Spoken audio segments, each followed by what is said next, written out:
फुलौत में भोजपुरी अश्लील गाने को बंद कराने को लेकर निकाली गई यात्रा। आइए हम बात करते हैं बिहार के बारे में। बिहार में शादी हो या मेला या अन्य कोई त्योहार हो, जवान बच्चे बूढ़े औरत सभी डीजे पर अश्लील भोजपुरी गाने बजाकर थिरकते नजर आते हैं। वहीं बिहार के मधेपुरा जिला चौसा प्रखंड अंतर्गत फुलौत में शादी के उत्सव में डीजे पर महिलाओं को अश्लील भोजपुरी गाने पर डांस न करने को लेकर फुलौत के जनप्रतिनिधियों के नेतृत्व में ग्रामीणों के बीच एक अहम बैठक की गई है।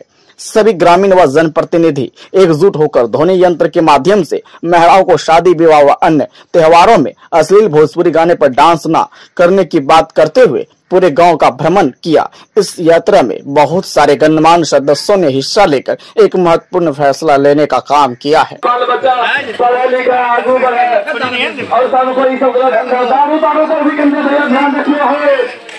अश्लील गाना बंद करना चाहिए, सबको ध्यान रखो,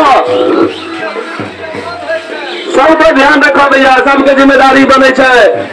भोजपुरी गाना का बंद करा दो बढ़िया से, ताकि सब दिन के लिए अपना बाल बच्चा पढ़े लिखे आगू बढ़े और सबको दारू पर भी ध्यान रखना है।